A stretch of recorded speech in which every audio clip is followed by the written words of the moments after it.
অসম্ভব ভালোবাসা থাকা সত্ত্বেও কিন্তু অনেক কাজ অনেক কিছু কিন্তু আমরা করতে পারি না, অনেক কিছু কিন্তু হয়ে ওঠে না। ছোটো থেকেই কিন্তু খুব ইচ্ছা ছিল নাচ শিখবো, নাচ করব। হ্যাঁ, গানের প্রতিও কিন্তু আমার ঠিক সেরকমই কিন্তু ভালোবাসা। নাচ গান দুটাই কিন্তু আমার ভীষণভাবে ভালোবাসে। আমি হয়তো বলতে পারবো না কোনটা বেশি কোনটা কম, দুটাই আমার খুব পছন্দের। তার সাথে কিন্তু ড্রয়িং, হাতের কাজ, যে কোনো হাতের কাজও কিন্তু আমার ভীষণ পছন্দের।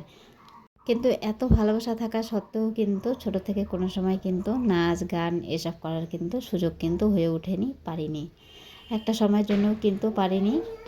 আর গানটা বাবা পছন্দ করতো, গানটা বাবার পছন্দ, কিন্তু নাচটা বরাবরই কিন্তু বাবা কিন্তু অতটা পছন্দ করে না, একটু অপছন্দই করে নাচটা। তো সেই জন্যে কিন্তু নাচ শেখার কোনো মানে দূর দূর তাক কই কথাই নাই। সেই জন্য কিন্তু নাচের কোনো কিন্তু কিছুই হয়নি, আর তার সাথে কিন্তু গানটাও কিন্তু হয়ে ওঠেনি। যাই হোক, সুযোগ সুবিধা সময় কোনোটাই হয়তো তখন সাথে ছিল না, সেই জন্যই হয়তো হয়ে ওঠেনি, পারিনি। কিন্তু ভালোবাসাটা কিন্তু ছিলই। আর তার সাথে কিন্তু এটাও ছিল যে না, আমি পারলাম না, আমার যদি মেয়ে হয় তাহলে হয়তো আমার মেয়েকে আমি অবশ্যই শেখাবো। আমার যতটা সম্ভব আমি কিন্তু সবটা দিয়ে চেষ্টা করব আমার মেয়েকে সব কিছুতে এগিয়ে দেওয়ার। সেই জন্য কিন্তু সেই ইচ্ছাটা একটা মনে ছিল। তারপরে যাই হোক, ঠাকুর কিন্তু আমার ইচ্ছাটা শুনেছে, আমার কিন্তু মেয়ে হয়েছে। আর সত্যি কথা বলতে আমার মেয়ে হয়েছে, আমি যে এতটা খুশি হয়েছি যে না, আমার চাওয়া যেটা সেটা কিন্তু আমি পেয়েছি। আমার জীবনের সবথেকে বড় চাওয়া যে না, আমার একটা যাতে মেয়ে হয়। আর সেই জিনিসটা কিন্তু ভগবান আমাকে দিয়েছে। আর সেই জন্য ভগবানকে আমি যতবারই মানে ধন্যবাদ জানাবো ততবারই কিন্তু কম হবে।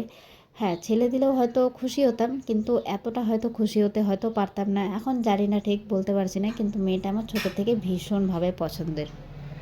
যাই হোক, ভগবান তো আমাকে মেয়ে দিয়ে দিল। তারপরে কিন্তু ভাবলাম যে না, বাকি আরও যে ইচ্ছাগুলো আছে সেগুলো কিন্তু আস্তে আস্তে করে কিন্তু মেয়ের মধ্যে দিয়ে কিন্তু একটু একটু করে কিন্তু পূরণ করব। তো এখন মেয়ের কিন্তু 4 বছর, 4 বছর ওর হয়েছে। আর আমি কিন্তু ওকে কিন্তু নাচে দিয়েছি। আর অনেক দিন ধরেই খুঁজছিলাম, মানে ও যখন ছোট ছিল, আরও ছোট ছিল, তখন থেকেই কিন্তু ভাবছিলাম যে না, কোথায় নাচে দিব, কোথায় দিলে ভালো হবে, বা আমার যেরকম পছন্দ ঠিক সেরকম জায়গা পাবো কি না। তো যাই হোক, ঠাকুর কিন্তু ঠিক সেরকম জায়গাও কিন্তু মিলিয়ে দিয়েছে, খুঁজে দিয়েছে আমাকে। আর এখানে দেখো, আমার মেয়ে নাচ শিখছে। এটা হচ্ছে শক্তিগড়, শিলিগুড়ি শক্তিগড়। শক্তিগড়ে আমার মেয়ে নাচ শিখছে। আর এখানে কিন্তু ভীষণ ভালো কিন্তু শেখায়। আর তার সাথে কিন্তু স্যারটাও কিন্তু ভীষণ ভালো।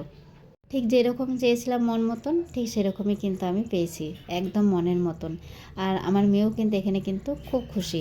হ্যাঁ, মাঝে মাঝে ও কিন্তু কান্না করে, অনেকটাই কিন্তু কান্না করে। আর কান্নার প্রথম কারণ হচ্ছে যে ও ওদের মতন পারে না, বড় দিদিদের মতন পারে না। তো ও সবে সবাই কিন্তু জয়েন করেছে ডান্স ক্লাসে, তো আস্তে আস্তে হয়তো শিখে যাবে। একটু সময় লাগবে, এত তাড়াতাড়ি তো হয় না। তো সেই জিনিসটা ওর বুঝতে একটু সময় লাগবে। তো এটা ছিল শনিবারের ক্লাস, তো ভাবলাম তোমাদের সাথে একটুখানি শেয়ার করা যাক। তো এখন কিন্তু এক্সারসাইজ চলছে।